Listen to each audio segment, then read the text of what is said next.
2 minutes. 2 minutes. Dos. 2 minutes.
Friends, if we could take our seats, please.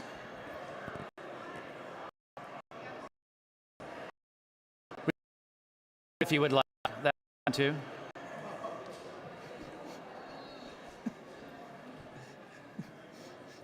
That got your attention. Good afternoon. Now that you're ready to do the tail end of our business, things, incredible folks here. And thank you all. You completely Thistle Farms.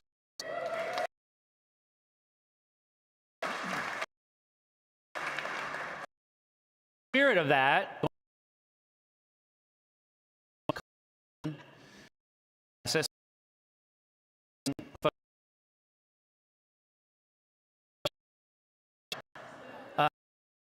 all the staff have, yours always shake yes, so you can use it like a magic 8-ball.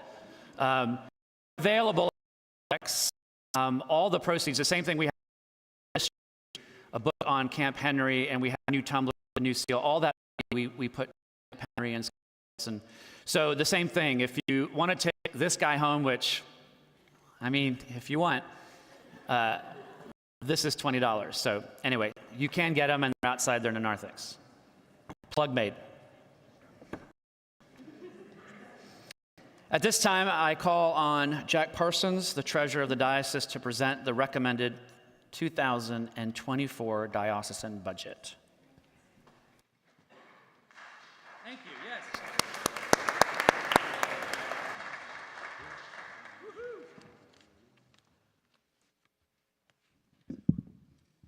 So just after lunch, stay awake for this. Budget has its own history. It starts really last. It's reviewed by fiscal ministries, and then and yet it's still an estimated budget because so many things are not quite known.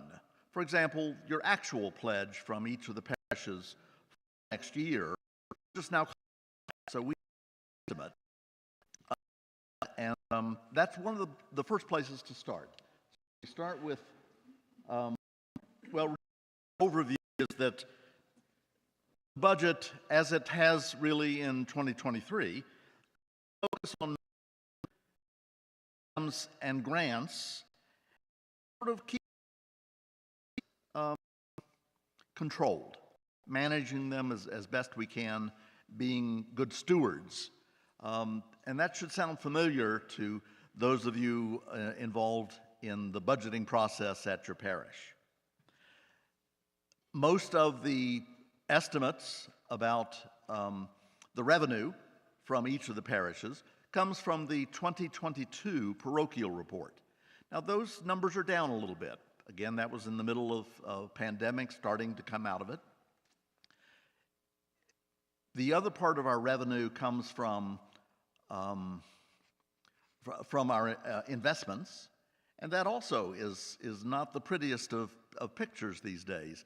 If any of you follow the stock market, it's been up and down and all around. So we're making some conservative estimates based upon that. So in this budget, hard to see all of these numbers, so I'll highlight a couple of them for you. 80% of the pie chart, the large section, really is parish giving. Giving to the diocese. Thank you for your generosity. That's what helps keep the programs at the diocesan level going as well as they can. The next slice, the next large slice in the pie chart is the investment income. It is based on, as many of you do in your own parishes if you have investments, based upon a 3-year rolling average. And there have been ups and downs in the stock market such that the best estimate for us for what we can draw out at our 4% level in 2024 is down a little bit because it's averaging 3 years, sort of a rolling average of those 3 years. The overall budget on revenue is down about 1.5% in total. Our parish giving is down about 2.3%, but that's again the estimate because we're still waiting for all of the parishes to send in their actual commitment, pledge to the diocese. And that's really sort of due right really about now. So if your parish has not done that yet, please get that one in. When Carol calls you to remind you because it's not in, that's not a call you want to take.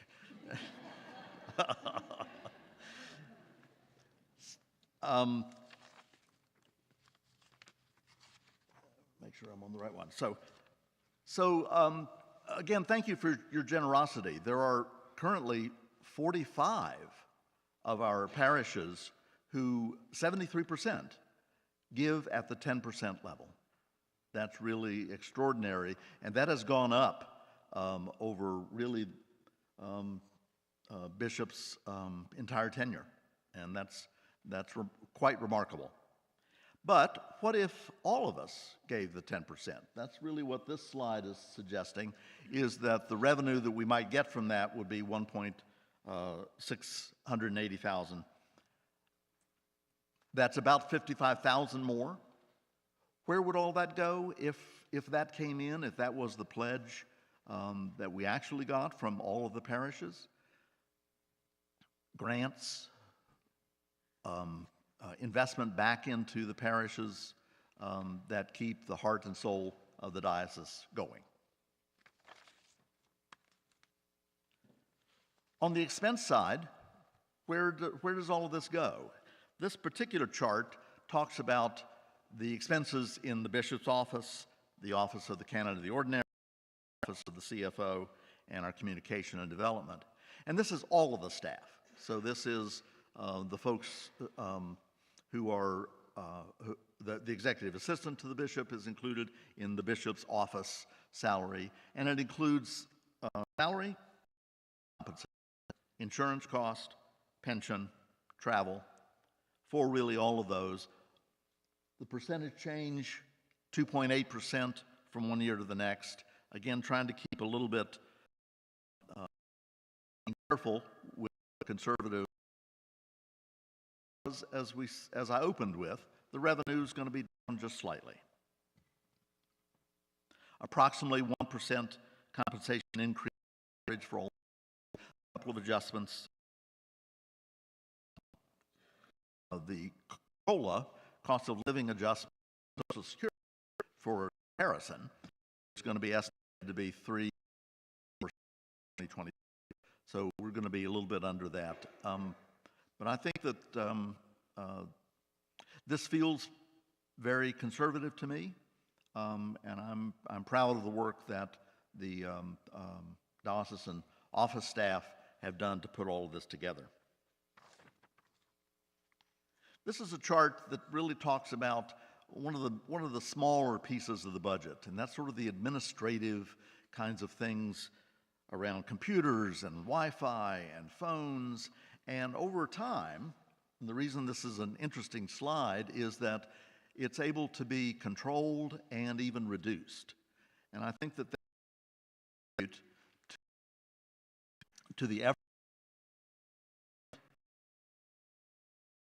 to be a good model for all the rest of us who, frankly, are struggling with our own budgets, trying to get the costs under control. 5% of the pledges, percentage of the who are helping programmatic costs on those programs. There's total